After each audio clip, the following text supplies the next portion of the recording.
So now again, it's called devil and divine. Remember, we had that roller coaster thing. So oftentimes when you have a destiny of 3, your first part of your life is like a crazy roller coaster. It's up, it's way down, it's up, it's way down. It goes into these really extreme positions.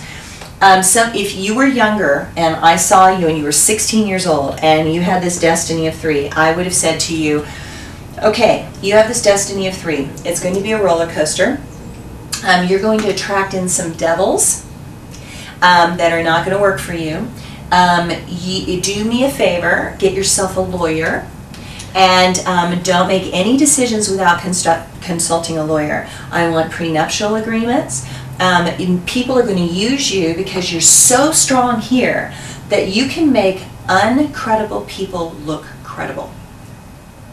And they'll make a lot of money off of you.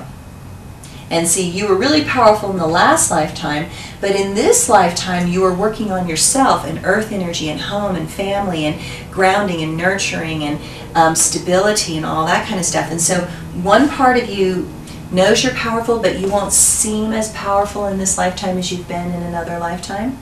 And but the powerful people will recognize that. They'll say, ooh, that person's really powerful, and you know, they can't quite get there maybe themselves, but they can get there with me. Mm-hmm. And so I can use them to make me feel more powerful, right?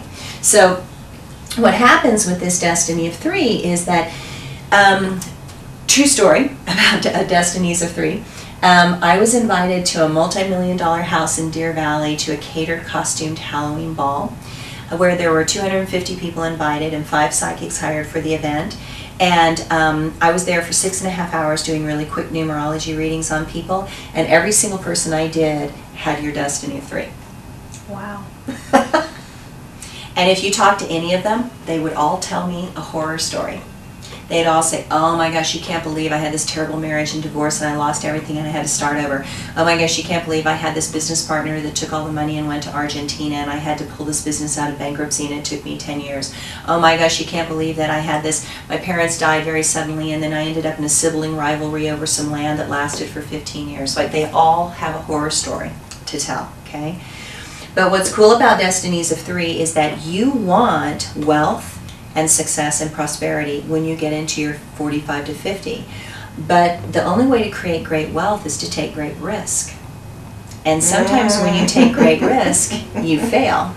Right. Not because you're a bad person, but because it's smarter to learn a lesson at $50,000 than at $50 million, right? Right. Okay, and so it's not that you're bad, it's that the universe is simply saying, we want you to learn this lesson and never forget it, so that you won't fall for this again. You won't fall for that devil again. You will see that person across the street and never even engage that person because you learned this lesson at 25, right? Right. So the other thing about destinies of 3 is that they oftentimes die quietly in their sleep because their life was the hard part. They don't need their death to be the hard part. Okay, so you and I both know people that they don't get it, get Alzheimer's, have this long, slow, miserable, painful death. You're the opposite. Shit happened, pick yourself up. Shit happened, pick yourself up. Shit happened, pick yourself up, right? And then all of a sudden you're going to hit like 45, 50, and all of a sudden it starts to kind of come together. So those people in Deer Valley again, they all had a windfall story too, after the age of 50. And they all said, oh yeah, then I got this incredible idea and then I made $1 million. Or I got this incredible opportunity and no. I had this one woman that, she was older and she had a destiny of 3, and I said to her, you know, you're fine, you know, I mean, you're fine. She goes, no, you know, we're really tight, And I said, no, you know, you have a destiny of 3. I mean, destinies of 3 are fine. And somehow you're fine, or there's a windfall, or there's an opportunity or something. I mean, there's something here. I mean, you're really okay. Well, what happened was her husband died, and when her husband died, she found out she had over $1 million, and she never knew it because he had never told her, right? So she was fine. She absolutely was fine. I had another woman who actually tells the story that she was a women's prison officer in the 1960s and got caught in a women's prison riot and got really badly injured and beaten up and had multiple surgeries on her back and everything, but she ended up with permanent disability, money from this whole thing. So her house was paid for, her cars were paid for, she never had to work another day in her life. And so this horrible thing was a windfall. Do you know what I mean? So it's this weird kind of thing. So as you think of the 3, kind of just go, you're coming into the best phase of the 3. And again, you could meet an incredible man that has money and security and stability.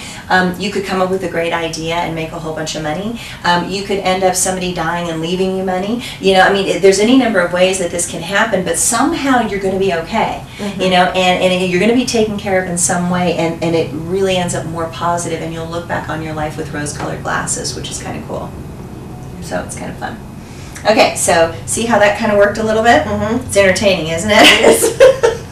Yeah, she goes, yeah. Okay, wow. So what I want to do for a second is I want to just kind of go through, just to start with a soul number. Okay, so if somebody had a soul number of 1, and so this means that they could have been born, so let's say 9-1, they could have been born 10, 10, because that could turn into a 1, okay? They could be born in 11-19, because that could also turn into a 1, okay? So notice all of those possibilities right there.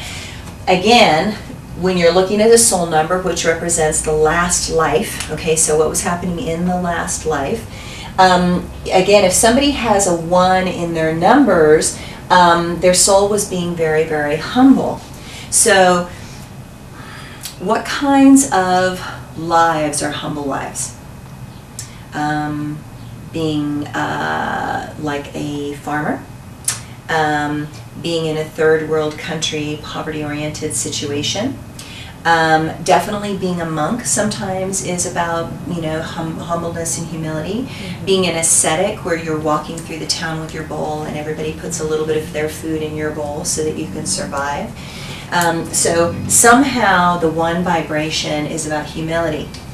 So a person who has a soul of 1, they'll bring that into this lifetime, and they'll have a tendency to be really simple and humble and authentic and kind of down to earth and practical. So you see a lot of people that are still farmers or working in farm communities or in rural areas that have a 1 there, and these are really like down to earth, like, you know, the salt of the earth kind of people. They're not flashy. They're really simple. They don't need a lot. You know, they're not really materialistic, and they're very authentic. And so the soul of 1 about humility means that they wear their heart on their sleeve. They're very vulnerable, and you can permeate them and you can connect to them.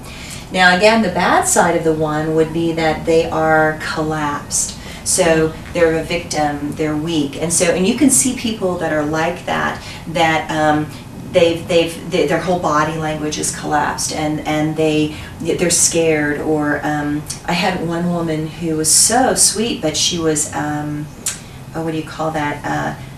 She had an obsessive compulsive disorder, so she had to touch everything like 3 times as she was leaving, and there was she had routines that she had to do, but she was very kind of sweet and humble and collapsed again.